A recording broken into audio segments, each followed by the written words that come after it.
Halo Tribuners, selamat sore. Balik lagi sama kami di sini, Dorong Temu Tribu Kalteng. Kami kedatangan lagi tamu kali ini masih dengan Bu Emy Abriani. Nah, sekarang beliau ini menjabat sebagai Kepala Bapenda Kota Palangkaraya. Kita sapa dulu. Sore, Bu. Selamat sore Mbak Sri dan juga permisar semuanya. Apa kabarnya? Alhamdulillah baik. Oke. Terima kasih Bu sudah dengan kesekian kali datang ke sini untuk berbagi informasi gitu ya terkait. Sekarang udah nggak di BPPD dan sekarang udah mengurus pajak dan keuangan gitu ya. Oke. Bu, kita akan berbincang-bincang untuk mengenai pendapatan daerah, terutama yang untuk di sektor pajak gitu ya. Nah, untuk sampai saat ini ya untuk Kota Palangkaraya sendiri untuk realisasi pajak sudah di angka berapa dan bagaimana proses atau progresnya untuk pendapatan kita untuk dari sektor pajak ini. Silakan Bu Emy. Baik, terima kasih Mbak Sri dan juga teman-teman. Untuk Kota Palangkaraya sendiri dari sektor pajak itu memang target kita di 255 miliar lebih ya. Dan untuk triwulan ketiga ini, triwulan ketiga kan sampai dengan 30 September 2025 ini, kita dari Januari sampai dengan tanggal 15 September kita sudah mencapai 72,18% untuk capaian PAD-nya. Dari target di 75%-nya kan 191 miliar lebih. Saat ini kita sudah mencapai 184 miliar lebih. Jadi tinggal sedikit lagi untuk ke 75% di triwulan ketiga ini. Optimisnya Bu untuk sampai di akhir tahun mungkin ya di triwulan keempat nih kira-kira melampaui target nggak sih PAD gitu Bu?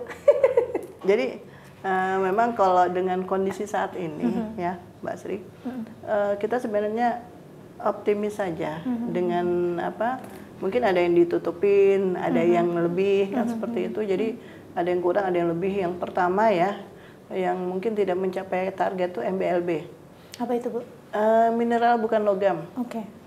Karena kan ada perusahaan penyumbang pajak terbesar untuk MBLB ini kan tutup kemarin kan diproses oleh APH kan itu karena terbukti ada tindak pidana korupsinya. Di daerah memang di luar Kota Palangkaraya. Tetapi itu sangat berpengaruh terhadap capaian kita. Karena sampai dengan saat ini MBLB kita kalau tahun lalu itu sudah lebih dari 4 miliar, saat ini baru 2 miliar lebih saja, hampir 3 miliar lah, artinya hanya 49%. Artinya belum sampai 50% ya Bu? Belum. Bu, kalau untuk itu apakah karena salah satu tadi yang Ibu bilang atau ada istilahnya ada pos-pos lain nggak sih yang bisa kita genjot untuk sektor ini? Betul. Jadi pos-pos lain yang kita genjot ini yang dari PBJT makan minum atau yang kafe, restoran yang sudah sangat berkembang ya di Kota Palangkaraya ini. Jadi pos-pos itu. Karena dari PBJT makan minum dari target kita di triwulan 4 nih di 20 miliar lebih. Saat ini kita sudah mencapai 25 miliar 733 juta. Artinya jadi itu sudah melampaui ya? Sudah. Boleh bisa dikatakan melampaui dari target yang ada. Dari target yang ada untuk yang murni ya. Di perubahan kita ditingkatkan lagi. Ada dinaikkan target kita jadi 9 miliar. Itu menjadi 264 miliar lebih untuk itu. Dinaikkan target kita. Tapi ini belum turun dari provinsi untuk kenaikan target tersebut. Artinya masih dikaji dulu ya di perubahan ya? Perubahan. Jadi kalau sudah turun, target kita akan naik kembali. Gitu. Nah itu yang kita kejar lagi. Kira-kira untuk gambaran Bu dari 200 miliar lebih gitu ya, sampai di akhir nanti untuk PAD kita kira-kira kisarannya di berapa sih Bu? Kalau saya mungkin memang melihat kita sekarang real ya. Iya. Memang kita tetap target kita di 100%. Ya paling tidak mendekati lah itu. Mendekati ya. Mendekati yang di. Artinya tidak muluk-muluk dulu. Kalaupun naik itu ya alhamdulillah gitu ya. Selain dari untuk pajak dan makanan dan minuman tadi Bu, restoran juga. PBB kita gimana? Apakah itu menjadi salah satu yang penyumbang tertinggi juga atau seperti apa nih untuk Kota Palangkaraya? Nah, PBB ini karena target kita tinggi banget ya 34 miliar. Jadi saat ini untuk PBB sendiri kita baru 12 miliar. Artinya berapa ya itu ya? Masih kurang Iya. kurang dari 40% ya? Atau bagaimana? Iya, hampir 40% lah untuk PBB tersebut. Jadi karena apa? Karena memang saat ini untuk warga masyarakat sendiri untuk PBB ini baru 36,70%. Kan artinya belum kurang dari 40 ya, Bu? Kurang dari 40 miliar, iya. Itu kenapa, Bu? Apa mungkin kendalanya yang terjadi di lapangan atau seperti apa? Atau Jadi kurang memang untuk PBB ini kita nih harus update sebenarnya. Oke. Karena kan kita terima warisan dari KPP Pratama kemarin. Jadi untuk data PBB sendiri ini ada yang tidak sama dengan bangunan zaman dahulu ya. Tidak ada jalannya. Terus bangunan tersebut berubah jadi musola, berubah dari sekolah-sekolah. Jadi ini yang kita memang perlu update kembali untuk PBB ini. Dan juga kesulitan kita karena ada perubahan nama jalan itu yang jelaskan. Terus perubahan untuk perumahan ini tadi karena itu PBB yang lama yang banyak sekali itu. Misalnya orang tua punya satu rumah, itu rumahnya sudah tidak ada kadang-kadang yang kita cari itu. Tapi kalau dari secara antusiasnya Bu ya, untuk masyarakat sendiri, untuk sebagai wajib pajak nih, bagaimana? Untuk apakah bisa ditarik, untuk kita bisa tetap untuk menggenjot itu nggak sih sampai di target yang sudah ditentukan sama Jadi memang upaya kita sangat banyak sekali ya. Jadi Bapak Wali Kota Pak Pairit Naparin misalnya kemarin untuk memberi bantuan ke UMKM, mewajibkan untuk bayar PBB. Nah disitulah yang kelihatan bahwa tunggakan itu sangat banyak dari UMKM. Padahal kalau kita lihat PBB-nya kan cuma 50.000, 100.000. Jadi memang masih rendah sekali dan juga ada yang malah belum punya PBB. Nah itu yang dilakukan oleh pemerintah kota dan juga kita dari pemerintah kota juga melakukan penghapusan denda dengan harapan bahwa denda-denda dari tahun terdahulu itu bisa dibayarkan mereka untuk yang pokoknya saja. Itu pun kita masih agak kesulitan karena ada beberapa orang, katakanlah nama si A, dia dulunya maju di Dewan, itu kan dibayar semua, setelah enggak tidak dibayar, itu ada juga penumpukan, tapi kita terus melakukan penagihan-penagihan. Nah juga ada upaya kita yang lain, itu dengan ngaliling lewu, dengan cara penagihan-penagihan itu mendekati ke masyarakat. Memang artinya jemput bola gitu ya? Jemput bola. Memang kalau dibandingkan tahun lalu, untuk kenaikannya itu, kalau tahun lalu pada tanggal dan bulan yang sama itu hanya di 10 miliar, kita sudah di 12 miliar, artinya ada 2 miliaran lah dari ngaliling lewu itu yang bisa tercapai targetnya. Nah untuk liling lewu ini sudah dilakukan, apa dirasa mungkin optimal kah Bu atau seperti apa? Ya optimal, karena ini ngaliling lewu kan langsung ke masyarakat nih. Langsung terjun gitu ya? Terjun, jadi ada jalan-jalan yang lagi diperbaiki atau lagi ditingkatkan oleh PUPR dan juga Perkimtan. Di situ kita buka pelayanan pembayaran PBB dan juga mengajari masyarakat membayar PBB lewat mobile banking dan juga lewat Bripa. Di situ masyarakat malah ini senang, oh ini jalan dibaiki berarti kami harus bayar PBB, kan seperti itu sih. Gitu. Ya karena kan sekarang kan ya mungkin kita tahu lah kondisi saat ini kan Bu, mungkin ada aksiden sana kemari itu juga karena salah satunya berkaitan dengan pajak juga. Nah itu juga tidak tersentuh dan masyarakat merasa, kita udah bayar pajak tapi kok fasilitas yang kita kita dapatkan nggak begitu maksimal gitu. Betul. Ya. Nah untuk tadi balik ke tunggakannya sendiri itu wajib pajak ini ada berapa lama sih Bu atau maksimalnya? Ada yang berapa lama sih nunggaknya? Banyak, ada yang dari tahun 96, ada tahun 2000, banyak sekali. Jadi kita tetap upaya untuk melakukan penagihan tersebut karena sebenarnya itu potensi untuk pendapatan kita kan sebenarnya, makanya saat ini pun Pak Wali Kota itu juga memberikan diskon lagi 15% untuk masyarakat lagi. Dengan harapan dengan adanya diskon ini, adanya penghapusan denda, ini masyarakat membayarkan PBB-nya. Tetap membayar gitu ya, dengan berbagai cara tadi ya. Nah sampai sejauh ini dari realisasi itu sampai potensi untuk di akhir triwulan keempat nanti kira-kira tercapai nggak sih Bu? Kalau di 34 dari 34 kemungkinan itu? enggak. Kemungkinan ya paling di 20 miliaran lah. 20 miliar ya. Prediksinya itu. Ini bakal ada selama ini sosialisasinya seperti apa? Seperti Ibu bilang tadi ada apa? Jemput bola dan sebagainya. Ada terobosan lain lagi sih Bu sampai ibaratnya tuh berinovasi lah dari Bapenda ini untuk mencapai target tadi itu seperti apa? Kalau untuk PBB sendiri, kita kan melakukan penilaian di objek khusus nanti, penilaian individual. Kan ada beberapa usaha seperti kan ada di Pahnut seberang itu yang apa sih pelabuhan ini yang sementara.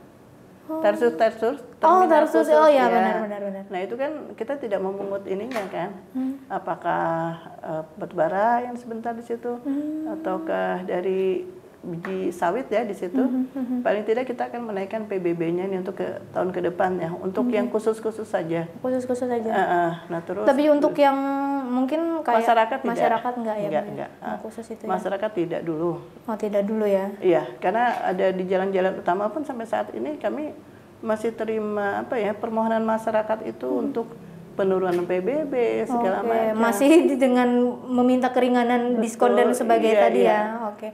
Bu, kalau sejauh ini kalau misalnya dilihat begitu ada sasaran objek apa lagi nih yang bisa bisa mungkin disasar gitu ya. Selain dari PBB, pajak makan dan minum restoran tadi, ada nggak sih yang emang kayak misalkan wallet nih gitu kan. Nih wallet gimana Bu? Ataukah emang ada peningkatankah dari tahun ke tahun atau emang masih tetap di target yang sama flat atau harus ada? Karena wallet ini kan kita nih agak sulit ya. Daerah lain malah seperti Murung Raya. Itu udah ikon banget Bu, jadi maskot mereka gitu ya. Enggak, 25 juta pun belum tercapai. Sedang kita sudah di 106 juta walaupun kita ini agak kesulitan. Memang harus dari kita nih datang untuk menagih-nagih ya sebenarnya ya. Kalau kita tidak datang menagih, masyarakat tuh kan diem. Jarang dia melaporkan dan juga saat ini harga wallet turun. Itu lagi penyebabnya. Itu jadi kendala juga ya. Kalau tahun lalu kan mungkin masih di harga 6 juta, 7, 8 sekarang harganya saya dengar tuh sudah 2 juta, 2 juta. Turun drastis ya. Turun drastis wallet. Jadi akhirnya setoran dari pemilik usaha wallet pun turun juga kan 10% dari hasil penjualan itu. Benar. Walaupun kita sasar terus, kita datangin, tapi karena harga memang turun, karena kita kan kerjasama dengan pengepulnya ya. Pengepul yang beli wallet, dari situ kita dapat informasi harga. Gitu. Jadi ada berapa banyak sih Bu kalau bisa itu sudah didatakan untuk seluruh kota Palangkaraya untuk apa ya? Pemilik sarang wallet itu tuh gimana sih? Itu seperti apa sih mekanismenya? Datanya ada. Jadi kami datangin, walaupun kadang-kadang namanya sarang burung walet kan sepi ya. Iya, benar. Pemiliknya nggak tahu di mana. Yang kita sasar ke dalam itu, nanya tetangga kanan kiri siapa namanya, kejar lagi ke rumahnya. Tapi ya kapan mereka panen kan kita nggak tahu. Namanya walet iya, kan benar. itu. Itu jadi salah satu sisi pengawasannya juga lemah di situ ya, mungkin dari pemerintah ya atau gimana ya? Agak kesulitan kita. Mau ditaruh alat seperti apa? Iya, Jadi memang kejujuran dari pemilik wallet ini tadi. Gitu. Tapi ada nggak sih Bu kajian mungkin kaji banding dari daerah-daerah yang sebenarnya sudah sukses gitu ya untuk merekrut dari PAD wallet ini, bisa belajar ke sana nggak sih? Atau mungkin di skupnya Kalteng atau seperti apa nih? Yang bisa? Kalau rata-rata emang sebenarnya sama aja mungkin dari kendala atau persoalannya. Malah di bawah kita. Yang Puruk Cahu aja saya tanya, kan mereka ada datang tempat kita. Wallet gimana? Tentunya hasilnya besar banget ya. Mereka kaget, kita sudah 100 jutaan. Mereka 25 juta aja nggak sampai katanya. Terus di Banjarbaru, dari 15 juta aja mau dihapus katanya. Karena sulit katanya. Bu, itu nggak termasuk, kalau melihat dari sisi begitu ada kebocoran nggak sih Bu? Ya sebenarnya sih kalau ini hanya karena kejujuran pemilik wallet tadi kita. Karena kita tidak ada yang mendeteksi kapan dia panen, kapan dia jual, kita kan nggak tahu nih kapannya. Lain kalau terbuka, misalnya hotel kan kita bisa cek kan, hiburan bisa, makan minum kita bisa cek, parkir juga kita bisa ngecek kan itu. Nah kalau wallet memang namanya itu agak burung lah, agak susah sulit. gitu ya, karena musiman ya, naik turun gitu, fluktuatif gitu ya Bu ya. Fluktuatif Oke, sekali. Bu mungkin kita lebih ke ini lagi. Saya kemarin lihat ya, kayaknya Ibu gencar juga nih untuk masalah razia, boleh bisa dikatakan razia nggak sih Bu, yang untuk sepeda motor ya? Bukan, yang untuk kafe-kafe, yang kafe-kafe, yang patroli mungkin malam-malam gitu kan, untuk THM juga. Ini apa? Mereka kenapa Bu? Jadi gini, kalau paling tidak kan pertama pengawasan, kedua kita mengecek apabila kita memantau nih ramai, kenapa setoran sedikit, jadi setoran tidak sesuai dengan omset, itu yang kita lakukan pemeriksaan dan pengawasan. Ada juga yang memang belum terdaftar sebagai WP, kita daftar lah mereka untuk sebagai WP. Namanya pelaku usaha kafe-kafe kan selalu tunjuk-tunjukkan, itu kok belum jadi wajib pajak yang ini, jadi informasi ini banyak justru dari mereka juga gitu ya. Iya. Jadi supaya rata lah kenanya. Sejauh ini sudah berapa persen yang sudah WP untuk kafe-kafe yang ada di Palangkaraya ini Bu? Kafe-kafe yang ada ini. Ini dengan yang baru-baru belum ya kita. Sebenarnya itu sudah di 90%. Tinggal yang baru-baru lagi yang kita memang selalu menyisir. Saya sendiri pun selalu menanya setiap makan di mana, saya kan cek sudah bayar pajak belum. Kalau belum, saya ini kan untuk menjadi wajib pajak. Saya sosialisasikan dulu, nanti dari petugas dari kantor akan datang untuk mereka bisa mendaftarkan sebagai wajib pajak gitu. Tapi sejauh ini apakah memang dari mereka ada penolakan kah atau seperti apa Bu? Ketika misalnya ada razia nih ya, maksudnya udah sidak ke situ. Nah ternyata mereka nih belum WP gitu loh. Nih ada nggak sih yang maksudnya ya istilahnya ngeles-ngeles lah gitu kan? Iya, atau gimana? Ada lah seperti itu kan. Atau mungkin THM yang jadi memang yang ngelesnya luar biasa sih sebenarnya. Kalau bisa memilih, mereka memilih tidak untuk bayar pajak kan itu. Alasan sepi lah, apa macam-macam lah seperti itu. Cuman kan saya kembalikan, kan berusaha di Kota Palangkaraya. Tolong patuhi aturan di Kota Palangkaraya. Karena kita kan perlu untuk membangun jalan. Jalan yang di depan kafe ini yang membangun siapa? Saya tanya gitu kan. Kalau yang membangun diri sendiri, sekotan kada apa-apa. Gitu kan. Bu, dari 90% tadi yang ada di kafe yang ada di Palangkaraya ini, ada berapa sih Bu? Mungkin boleh jumlah kafenya atau gimana? Bu tahu nggak sih? 800-an. 800 yang ada di sini sudah. Yang kami data. Yang terdata. Iya. 800 yang sudah jadi WP ya. Jadi WP 800 ya. Lebih. Dan sekitar 10%-nya itu berarti masih belum didata ya? Belum. Kan banyak yang tumbuh baru-baru nih. Iya benar. Dan itu selalu continue nantinya ya Bu? Iya. Selalu ada ya untuk selalu ada kegiatan itu ya? Kegiatan itu. Ya, ada terus tiap bulan. Nanti kalau nggak gitu, bayarnya nanti malah ini macet-macet. Kalau bisa menghindarkan, menghindar. Nah kalau misalnya beralih ke misalnya pajak begitu, ini kan juga berhubungan dengan apa sih sarana prasarana yang ada gitu. Selama ini untuk wajib pajak ini sendiri, bagaimana untuk mereka bisa menumbuhkan kesadaran dengan yang seperti Bu bilang tadi, fasilitas apa yang disediakan dari Bapenda sendiri untuk mempermudah gitu ya mereka untuk bisa dengan sadarnya untuk membayar pajak atau apa? Aplikasi mobile sudah saya pikir sudah ini ya. Nah, apakah itu salah satu yang efektifkah selama ini atau bagaimana Bu? Atau seperti apa? Jadi memang saat ini untuk kemudahan itu sebenarnya kalau kita bisa naruh alat perekam pajak atau typing box atau ada aplikasi lainnya, itu akan memudahkan kita dan juga pemilik usaha kan langsung tahu berapa sih yang pajak yang harus dibayarkan. Dan ini kedepannya memang kita sudah mau melakukan kerjasama dengan PayLabs. Nanti PayLab juga bersama Bank Kalteng ya, ini akan menaruh aplikasi perekam pajak itu langsung di software mereka. Oke. Dan juga ada juga tapping box yang disediakan oleh Bangkalteng. Jadi kita lihat dulu sampai di mana PKS dan sebagainya. Kita berharap di tahun ini juga kita sudah bisa memasang aplikasi perpajakan tersebut. Jadi kita bisa ngecek nih dalam sehari berapa kita dapatnya. Artinya terkoneksi gitu ya. Betul, artinya tidak lagi mungkin datang sana kita ngecek satu-satu atau gimana gitu ya. Iya, betul. Dengan by system artinya semuanya ini kayaknya sekian nih, ini gitu jadi ya. Kelihatan. Dia harusnya store sekian, kita udah tahu kan secara harian. Ini, udah nggak ada rekayasa lagi nih, dibilang sepi dan sebagainya udah nggak lagi nih gitu ya. Itu kedepannya seperti itu. Seperti itu ya. Itu artinya terobosan itu mungkin nantinya bisa efektif kah untuk meningkatkan pajak yang ada saat ini? Efektif, memang sangat efektif dan saya berharap sih semuanya mau dipasang. Semuanya dipasang ya. Nah balik lagi Bu, Ibu tadi ada menyinggung juga nih masalah tentang retribusi parkir gitu ya. Nah sejauh ini pajak parkir gitu ya. Nah sejauh ini gimana Bu? Apakah kendalanya atau bahkan ada mungkin justru mengalami kebocoran apa tidak? Iya, jadi di pajak parkir dan retribusi parkir ada perbedaan nih. Iya.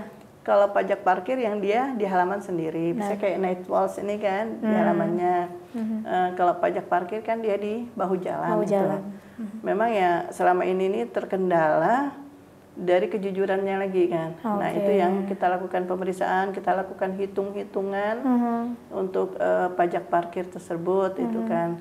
Dan lagi ya kita berharap dengan adanya Duta Moli kita bisa meningkatkan lagi untuk pendapatan dari pajak parkir. Memang kan ada migocoan segala macam, terus Doris pun sudah jadi WP kita kan. Gitu ya Bu? Udah. Doris WP kita ya? Iya. Doris, kota ya? Kota.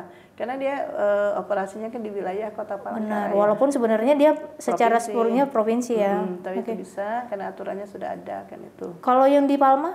Di Palma kena juga. WP juga, WP kota juga. WP. Jadi ada berapa mungkin WP yang dari pajak parkir yang ada di Palangkaraya? Ada 200-an sih. 200-an ya Bu?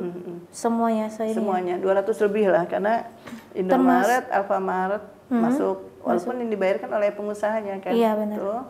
Terus ya hotel-hotel, ada beberapa hotel. Lipo juga ya? Lipo juga masuk juga. Cuman akhir-akhir ini kok sedikit setoran mereka itu. Ini kami periksa lagi. Oh gitu. Tapi tetap audit ya Bu? Tetap kita audit, apalagi kan mereka pakai mesin kan.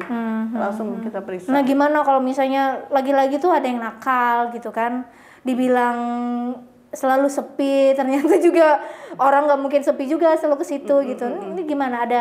Ada sanksi teguran atau sanksi tegaskah dari pemerintah kota? Iya. Jadi akan kita lakukan pemeriksaan dulu dan ternyata setelah kita lakukan pemeriksaan ada kekurangan bayarnya, kita lakukan penagihan kekurangan tersebut. Apabila tidak bayar, kita keluarkan SKPDKB atau surat keterangan kekurangan pembayaran pajak daerah itu. Itu yang kita berikan. Jadi mereka akan diberikan mengangsur lah. Mengangsur apabila tidak ini nanti kejaksaan yang akan memanggil. Artinya mungkin goal terakhirnya atau eksekusinya di kejaksaan ya? Kejaksaan, iya. Oke, artinya bisa dikatakan tidak taat wajib pajak. Betul, gitu ya? Iya. Karena kan memang kerjasama dengan APH itu kan dari pusat sudah kan perintahnya kan seperti itu. Bu, yang mungkin satu lagi nih, katanya sampai 30 September ini untuk masalah PBB itu ya? Iya. Nah mungkin bisa dijelasin Bu, minta Tribuners juga nih buat sosialisasi untuk segera atau gimana membayar pajak atau seperti apa sih? Iya. Ada pemutihan juga kan?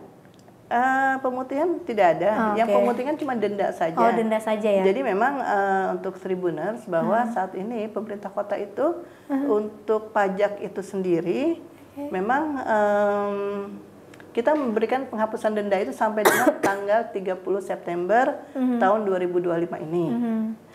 Tetapi setelah September ini pemerintah Kota Palangkaraya dalam hal ini Pak Fairit Naparin juga memberikan diskon. Jadi diskon untuk PBB-nya dari tanggal 1 September sampai dengan tanggal 31 Oktober itu kena diskon 15% pada tahun ini gitu. Tahun ini ya. Artinya sudah diberikan kemudahan, sudah denda penghapusan denda gitu ya. Dan ini ditambah lagi ada diskon lagi sampai di 31 Oktober. 31 Oktober. Nah, itu dia Tribuners mungkin informasi untuk siapapun yang wajib pajak gitu ya, untuk segera ayo nih bulan-bulan bayar pajak nih. Iya, bulan-bulan bayar pajak ini. Bulan-bulan bayar pajak Iya. nih, karena ada diskon dan Ada juga diskon. Penghapusan atau pemutihan denda ya Bu ya. Iya. Oke. Bu, mungkin udah closing statement dari Ibu nih gimana Bu terkait dengan pajak, terus harapannya untuk ke depan, walaupun ya bagaimana untuk peningkatan pajak kita, terus wajib pajak juga harus seperti apa untuk taat bayar pajak itu seperti apa dari Bapak? Baik, untuk Tribuners, bahwa memang pajak ini adalah sifatnya memaksa dan memang pajak ini diperlukan atau dipergunakan untuk sebesar-besarnya pembangunan bagi warga masyarakat Indonesia, khususnya Kota Palangkaraya itu sendiri.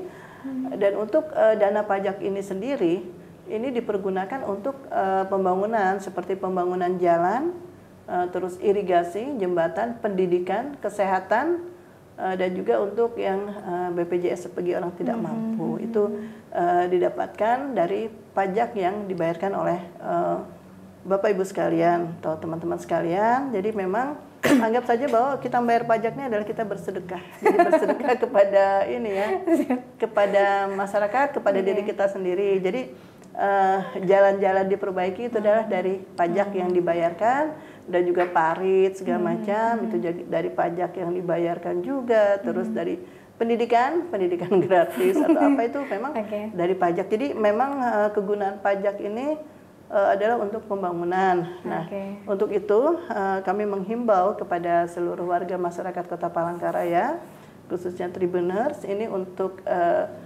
membayarkan pajaknya dengan taat dan juga dengan sesuai dengan waktunya dan juga besarannya, sesuai dengan omsetnya. Ini bagi teman-teman yang pengusaha kafe atau restoran, atau juga punya usaha jasa parkir, itu juga sesuai dengan omsetnya lah itu.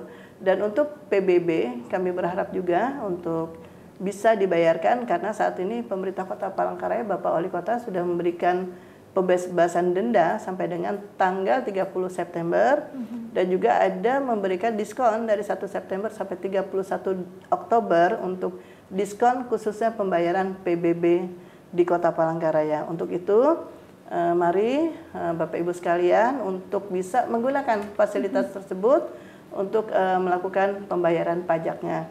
Dan juga saya atas nama pemerintah Kota Palangkaraya berterima kasih kepada Bapak Ibu, teman-teman semua dari Tribuners yang telah aktif dan juga taat dalam membayar pajaknya. Jadi bangga membayar pajak daerah.